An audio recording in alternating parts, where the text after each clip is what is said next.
Hi, I'm Dr. Genevieve Milnes from Psychology Australia.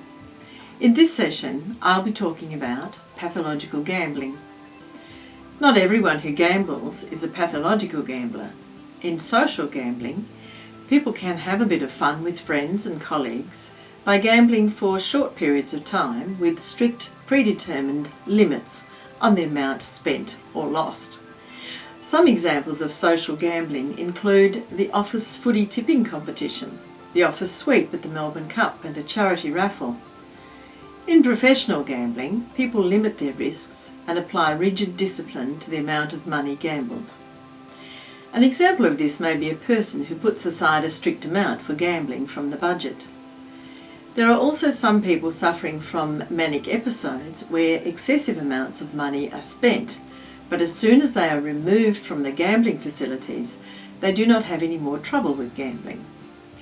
All of these forms of gambling are different to pathological gambling, which only occurs when it disrupts personal life, family life, and a person's career. Pathological gambling is estimated to be as high as 7% of the Australian adult population, and the rate is higher when more facilities for gambling become available.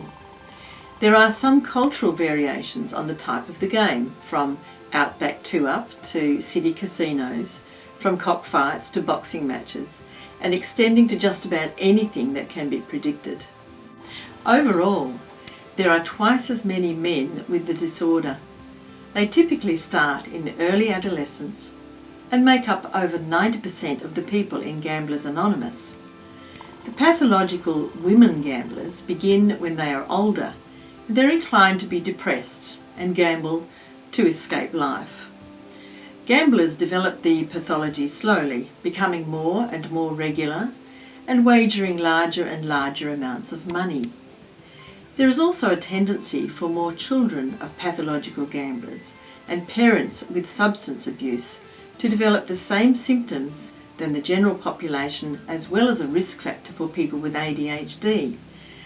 When diagnosing people with pathological gambling, it's important not to ascribe this condition to people experiencing a manic episode. When people are engaged in pathological gambling, there are a number of thinking patterns that become distorted. They may believe that they have a system, a sense of power and control, or superstition that allows them to win. Their distorted thinking will minimise losses, exaggerate the gains, and dream of a fantasy life with wealth.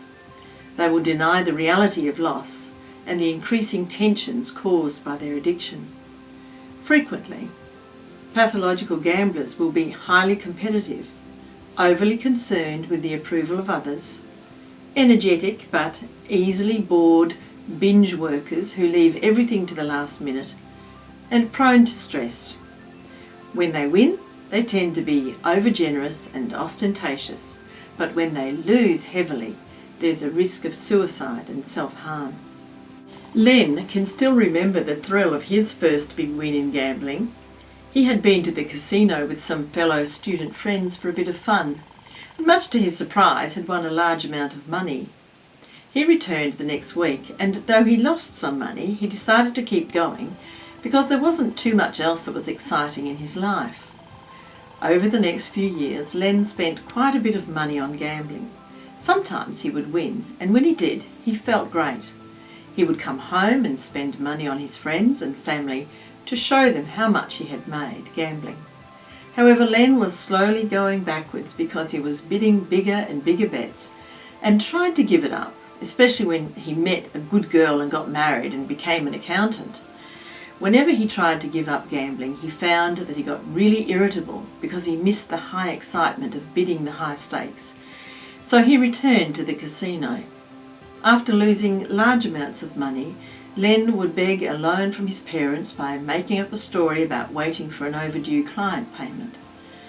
Len often thought that he could make the money back by winning it all back in a new scheme that was surefire, but he lost all the same.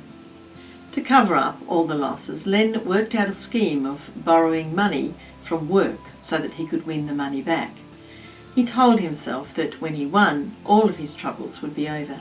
He would pay all his gambling debts, pay back his borrowings, and he would be truly happy. He knew that if he got caught, it would be the end of his career as an accountant. He sought psychological treatment after he was caught embezzling money from his clients' accounts. If you think you or someone you care about may be a pathological gambler, then I recommend you have a chat with a psychologist, because professional help is available. Thank you for listening. Remember, there's lots of free, helpful information and online tests on the Psychology Australia website.